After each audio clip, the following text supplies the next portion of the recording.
சிலுவையின் செய்தியை கேட்டுக்கொண்டிருக்கும் யாவரையும் இச்செய்தி மூலமாக சந்திப்பதில் பெரும் மகிழ்ச்சி அடைகிறோம். கர்த்தராகிய இயேசு கிறிஸ்துவனுடைய கிருபையும் தேவனுடைய அன்பும் பரிசுத்த ஆவியானவருடைய ஐக்கியமும் உங்கள் அனைவரோடும் கூட இருப்பதாக. ஆமென்.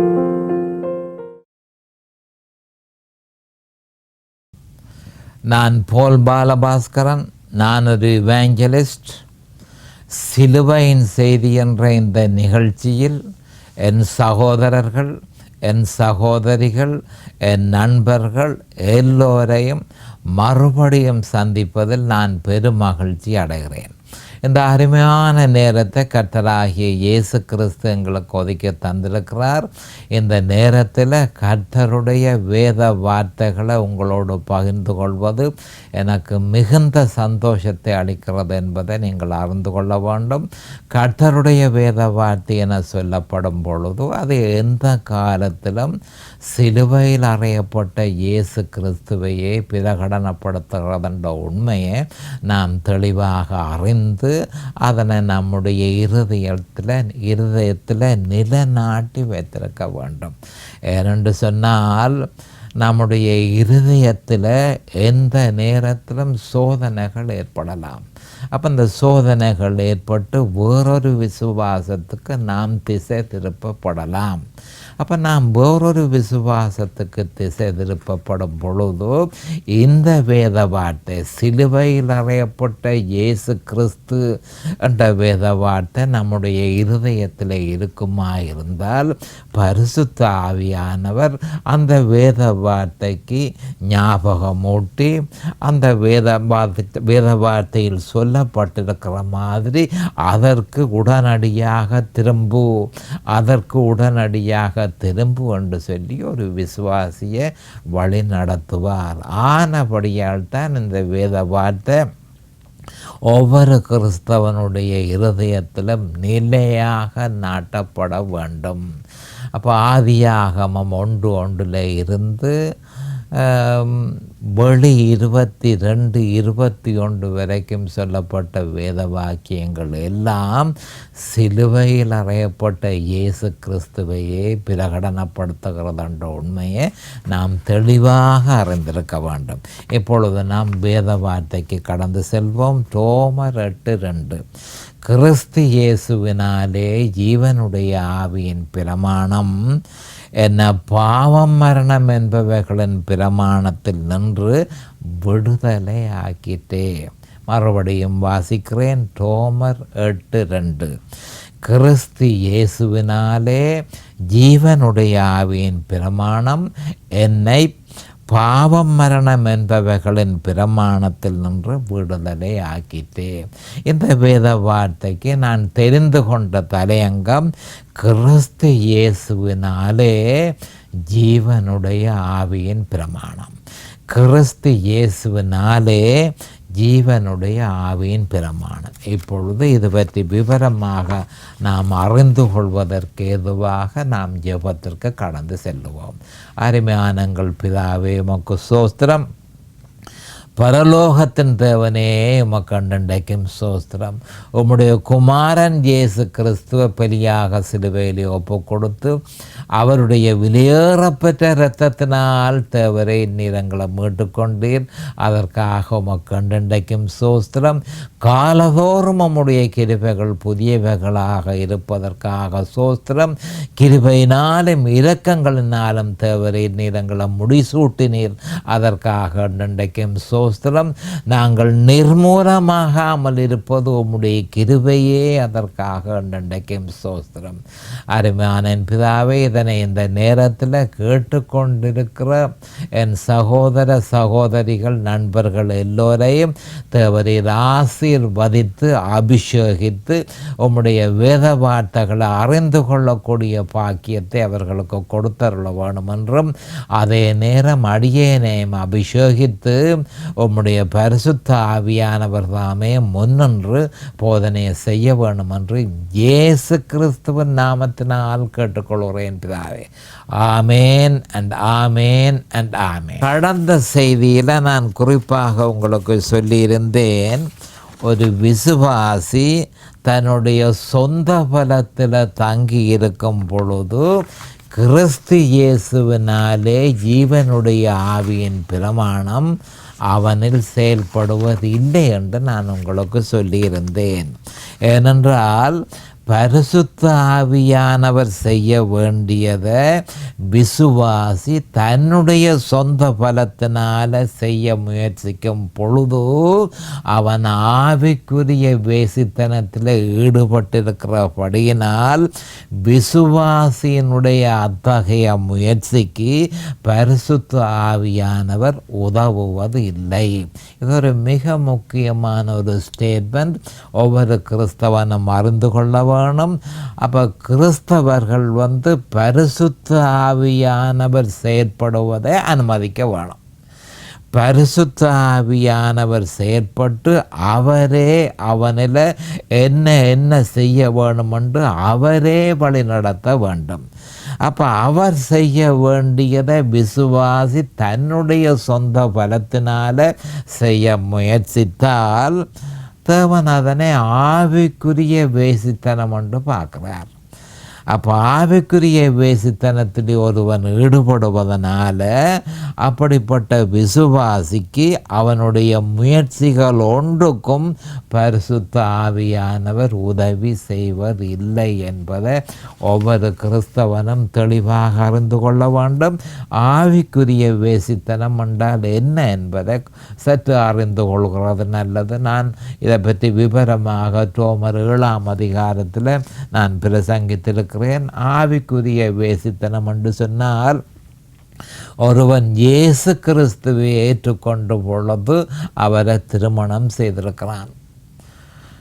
அப்போ திருமணம் செய்த அவன் அவரையே தொடர்ந்து விசுவாசிக்க வேணுமென்றும் அவர் சிலுவையில் செய்து முடித்ததை விசுவாசிக்க வேணுமென்றும் அந்த விசுவாசத்தில் நிலைத்திருக்க வேணுமென்று எதிர்பார்க்கப்படுகிறது.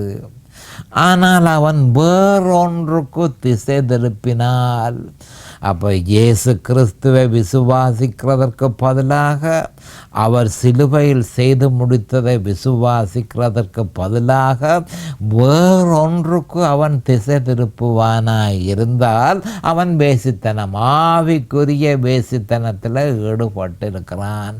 அவன் ஆவிக்குரிய வேசித்தனத்தில் ஈடுபட்டிருக்கிறபடியினால பரிசுத்த ஆவியானவர் அவனுக்கு உதவி செய்வது இல்லை என்பதை ஒவ்வொரு கிறிஸ்தவனும் தெளிவாக அறிந்து கொள்ள வேண்டும். அப்போ பரிசுத்த ஆவியானவர் ஒரு விசுவாசி தன்னுடைய சொந்த பலத்தினால அந்த பாவத்தை மேற்கொள்ளும் பொழுதோ அல்லது சொந்த பலத்தில் தேவனுக்கு முன்பாக பரிசுத்தமாகவும் நீதியாகவும் நடக்க முயற்சிக்கும் பொழுதோ அவனுடைய விருப்பத்தை மீறி தன்னுடைய வழியை அவனுக்கு திணிப்பதில்லை.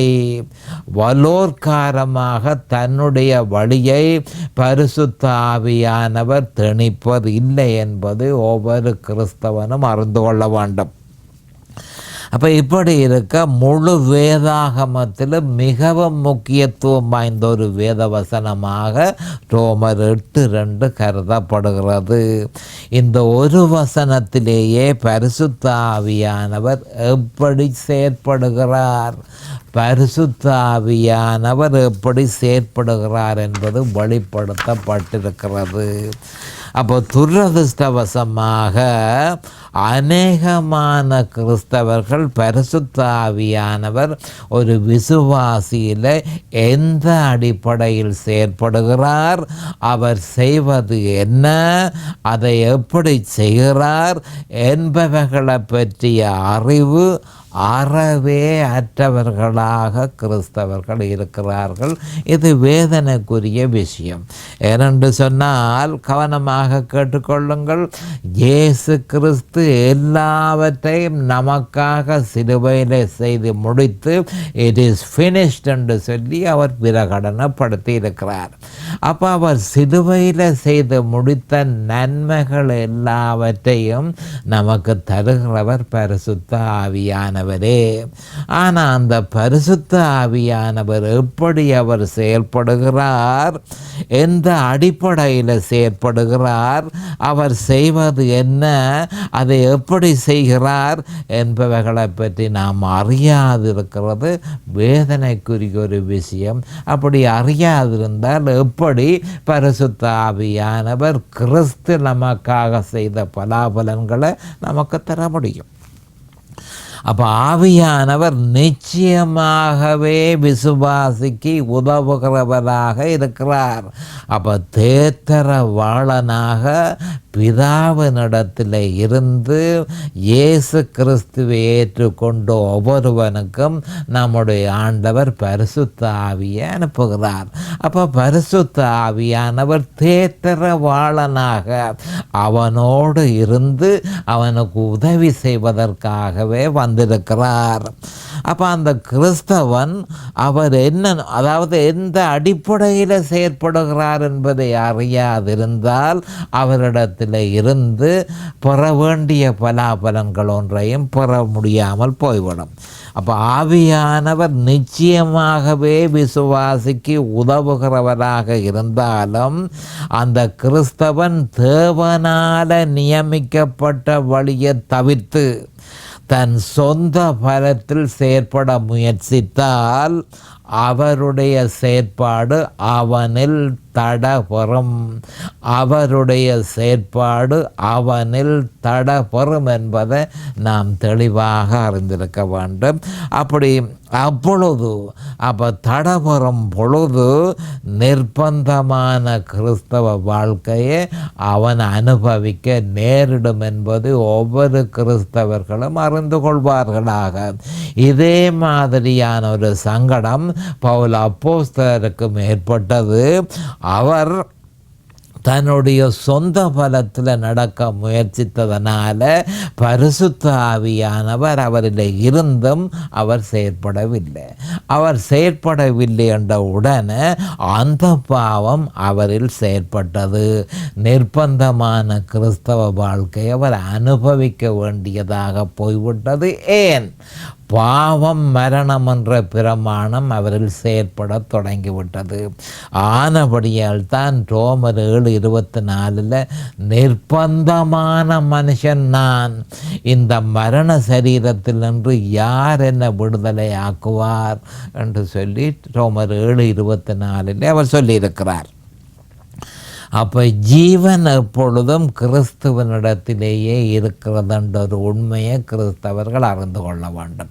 ஜீவன் எப்பொழுதும் கிறிஸ்துவனிடத்திலேயே இருக்கிறது. ஏனென்றால் கிறிஸ்துவே ஜீவனாக இருக்கிறார். யோவான் 14:6 அவர் சொல்லியிருக்கிறார், நானே வழியும் சத்தியமும் ஜீவனுமாக இருக்கிறேன், என்னாலே அல்லாமல் ஒருவனும் பிதாவினிடத்தில் வரான் என்று சொல்லி நம்முடைய ஆண்டவராகிய இயேசு கிறிஸ்து தன்னை பற்றி சொல்லியிருக்கிறார். நானே வழி, நானே அந்த வழி, நானே அந்த சத்தியம், நானே அந்த ஜீவன் என்று தெளிவாக யோவான் 14:6 சொல்லியிருக்கிறார். ஆனால் அந்த ஜீவனை நமக்கு பெற்றுத்தருகிறவரார் பரிசுத்த ஆவியானவர் என்ற உண்மையை ஒவ்வொரு கிறிஸ்தவனும் தெளிவாக அறிந்து கொள்ள வேண்டும். அப்போ கிறிஸ்து ஜீவனாக இருக்கிறார். அப்போ கிறிஸ்து என்ற ஜீவனை நமக்கு பெற்றுத்தருகிறவர் பரிசுத்த ஆவியானவர். ஆனபடியினால் அவர் எப்படி நடக்கிறார், எந்த அடிப்படையில் செயற்படுகிறார், அவர் செய்வது என்ன என்ற விவரம் எல்லாவற்றையும் நாம் தெளிவாக அறிந்திருக்க வேண்டும். அப்போ இதை பற்றி நம்முடைய கர்த்தராகிய இயேசு கிறிஸ்து பிரஸ்தாபிக்கையில் சத்திய ஆவியாகி அவர் வரும்போது சகல சத்தியத்திற்குள்ளும் உங்களை நடத்துவார். அவர் தம்முடைய சுயமாய் பேசாமல் தாம் கேள்விப்பட்டவைகள் யாவையும் சொல்லி வரப்போகிற காரியங்களை உங்களுக்கு அறிவிப்பார். அவர் என்னுடையதில் எடுத்து உங்களுக்கு அறிவிப்பதனால் என்ன மகிமைப்படுத்துவார் என்று சொல்லி யோவான் 16 16:13-14 தெளிவாக கூறப்பட்டிருக்கிறது. அப்போ யோவான் 16:13-14 சொல்லப்பட்டது என்ன என்பதை கொஞ்சம் விவரமாக பார்ப்போம். சத்திய ஆவியாகிய அவர் வரும்போது, அப்போ எப்போ அவர் வந்தார்? பெந்தகோஸ்தே நாளன்று இந்த பூமிக்கு அவர் வந்தார் என்பதை நாம் அறிந்திருக்க வேண்டும். அப்போ சகல சத்தியத்திற்குள்ளும் உங்களை இந்த பூமியிலே ஆண்டவராகிய இயேசு கிறிஸ்து இருக்கும் பொழுது இந்த வேத வசனத்தை அவர் சொல்லியிருந்தார். அப்போ சத்திய ஆவியாகிய அவர் வரும்போது, அப்போ பரிசுத்த ஆவியானவர் வரும்போது, பரிசுத்த ஆவியானவர் எப்போ வந்தார்? பெந்தகோஸ்தே நாளில் அன்று அவர் இந்த பூமிக்கு வந்தார் என்பதை நாம் அறிந்திருக்கிறோம்.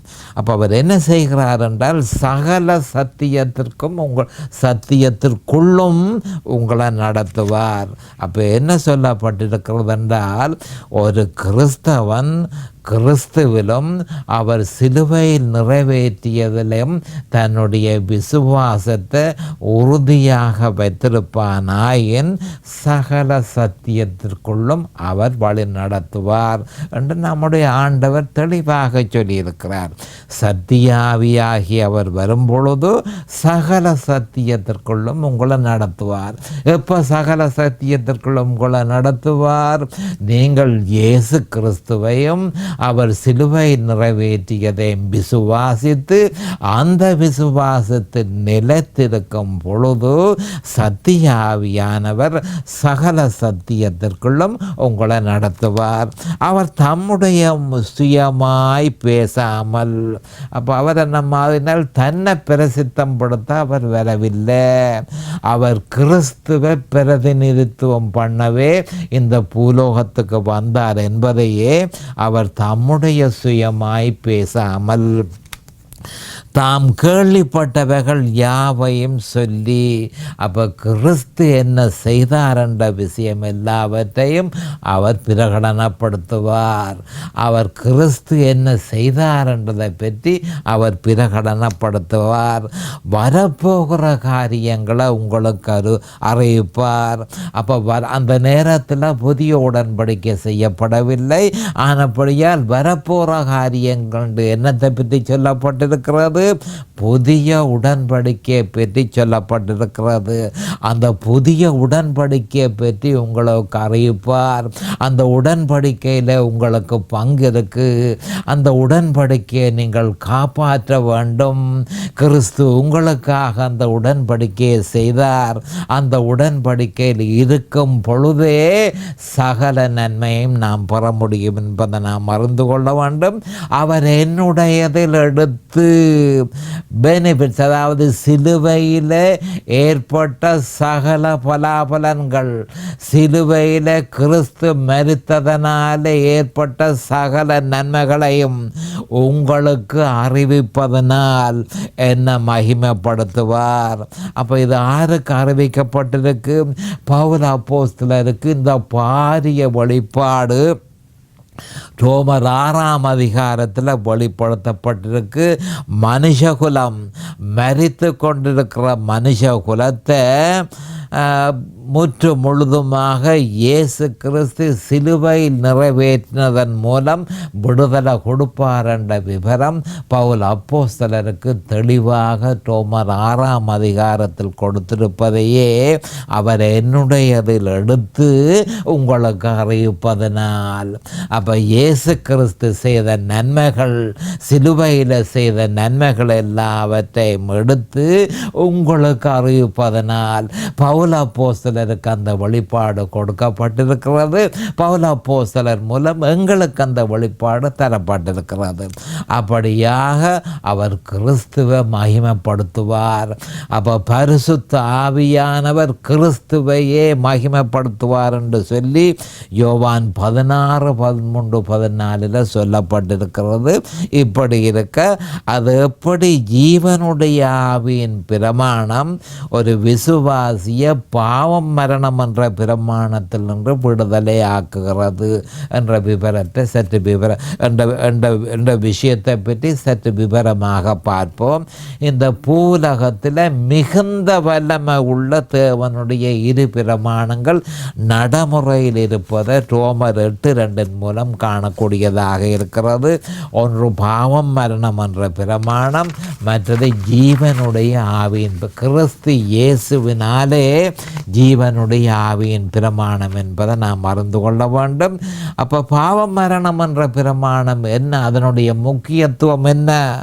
அப்போ அதனுடைய முக்கியத்துவம் என்னவென்றால், ஒருவன் பாவத்தை செய்தால் அவன் மரணத்தை சந்திக்க வேண்டும் என்பதை பாவம் மரணம் என்ற பிரமாணம் தெளிவாக உறுதிப்படுத்துகிறது. அப்போ இந்த பிரமாணத்தின் மூலம் தேவன் என்னத்தை அறிவிக்கிறார்? மனுஷா, நீ பாவம் செய்வாயா இருந்தால் நீ சாவாய் என்று சொல்லி, இது ஆதியாகமம் 2:17 இந்த பிரமாணம் நடைமுறைக்கு வந்திருக்கிறது. மனுஷன் பாவம் செய்யாதபடிக்கு இருக்க வேணும். பாவம் செய்வானாயிருந்தால் அவன் சாவான் என்பது இந்த பிரமாணத்தின் மூலம் உறுதிப்படுத்தப்பட்டிருக்கிறது. ஆனாலும் பாவம் மரணம் என்ற பிரமாணத்தை விட மிகவும் பலமுள்ள இன்னொரு பிரமாணமே கிறிஸ்து இயேசுவினாலே ஜீவனுடைய ஆவியின் பிரமாணமாகும். அப்போ ஒரு விசுவாசி கிறிஸ்துவுக்குள் நிலைத்திருக்கும் பொழுது ஜீவனுடைய ஆவியின் பிரமாணம் அவனில் வல்லமையாக செயற்பட்டு பாவம் மரணம் என்ற பிரமாணத்திலிருந்து அவன் விடுதலை பெற்று தொடர்ச்சியாக ஏம் கொண்ட கிறிஸ்தவ வாழ்க்கையை வாழ உதவுகிறது என்பதை நிச்சயமாக கிறிஸ்தவர்கள் அறிந்திருப்பார்களாக. அப்போ கிறிஸ்து இயேசுவினாலே ஜீவனுடைய ஆவியின் பிரமாணத்தின் முக்கியம் என்ன? ஒரு விசுவாசி கிறிஸ்துவுக்குள் நிலைத்திருக்கும் பொழுது ஜீவனுடைய ஆவியின் பிரமாணம் அவனில் வல்லமையாக செயற்பட்டு பாவம் மரணம் என்ற பிரமாணத்திலிருந்து அவன் பரிபூரணமாக விடுதலை பெற்று தொடர்ச்சியாக ஜெயம் கொண்ட கிறிஸ்தவ வாழ்க்கையை வாழ்வதற்கு உதவுகிறது என்பதை ஒவ்வொரு கிறிஸ்தவனும் அறிந்திருக்க வேண்டும். அப்போ ஜெயம் கொண்ட கிறிஸ்தவ வாழ்க்கை என்று அதென்ன ஜெயம் கொண்ட கிறிஸ்தவ வாழ்க்கை? பரிபூரணமான வாழ்க்கை தான் ஜெயம் கொண்ட கிறிஸ்தவ வாழ்க்கை. அப்போ யோவான் 10:10 3 யோவான் 2 இது பற்றி கூறப்பட்டிருக்கிறது. பரிபூரண வாழ்க்கை என்றால் என்ன? அப்போ பரிபூரணமான வாழ்க்கை என்றால் என்ன என்று யோவான் 10:10 அது என்ன என்று சற்று விவரமாக 3 யோவான் 2 சொல்லப்பட்டிருக்கிறது. அப்போ பரிபூரண வாழ்க்கை என்பது அந்த பாவம் மேற்கொள்ளாத வாழ்க்கை. மறுபடியும் சொல்லுகிறேன், மனுஷனுக்கு மனுஷ குலத்துக்கு வேதனையாக இருக்கிற ஒன்று அந்த பாவம். அப்போ அந்த பாவம் மனுஷனை மேற்கொள்ளாமல் இருக்கிறது தான் தேவன் எதிர்பார்க்கிறார். இதற்காகவே ஆண்டவராகிய இயேசு கிறிஸ்து இந்த பூலோகத்துக்கு இறங்கி வந்தார்.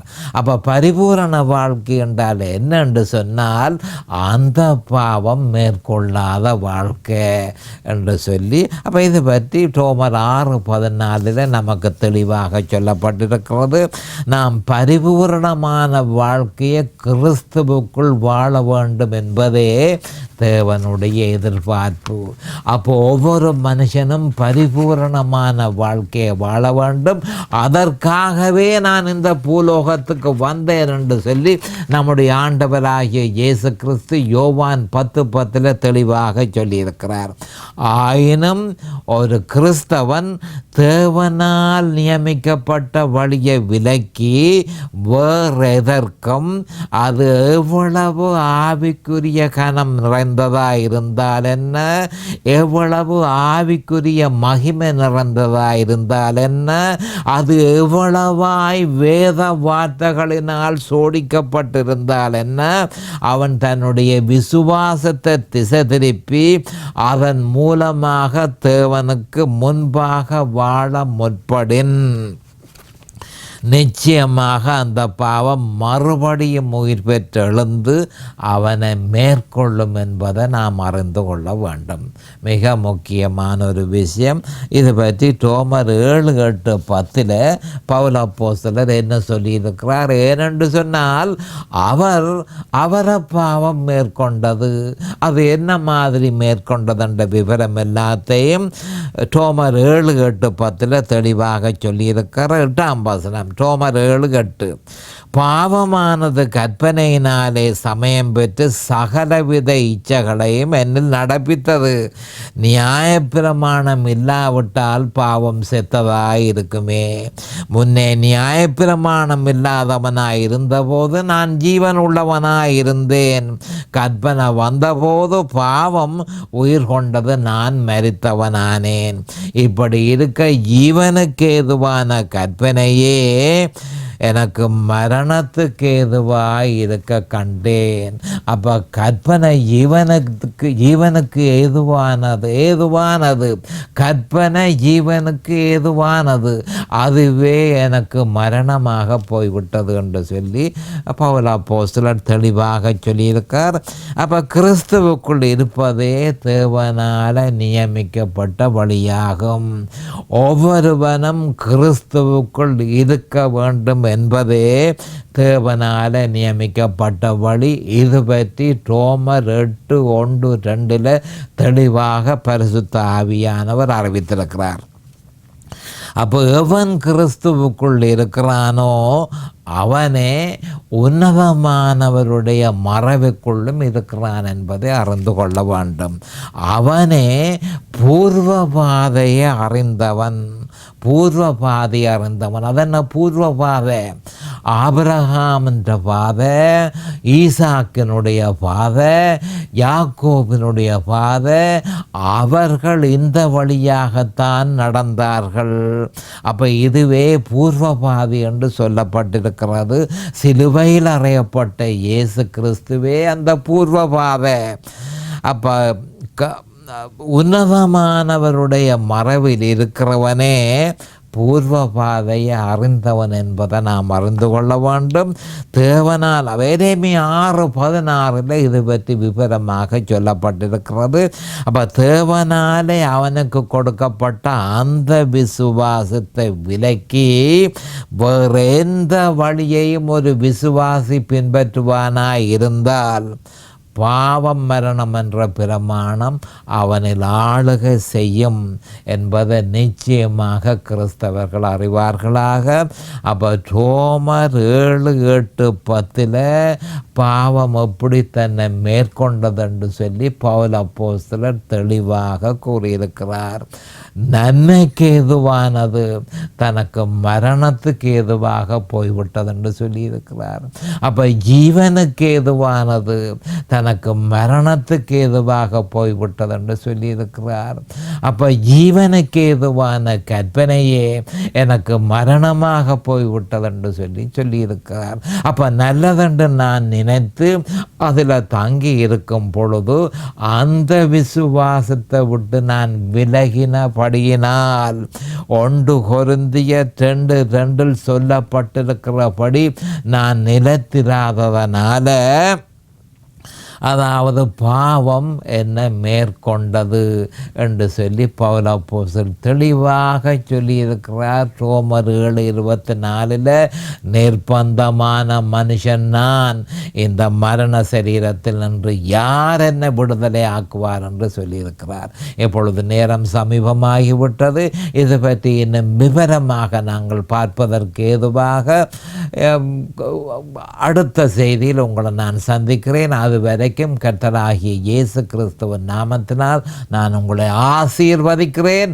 அவருடைய கிருபையும் அவருடைய இரக்கமும் உங்களுக்கு தாராளமாக கிடைப்பதாக இயேசுவின் நாமத்தில் பரிசுத்த பிதாவே. ஆமேன் அண்ட் ஆமேன் அண்ட் ஆமேன்.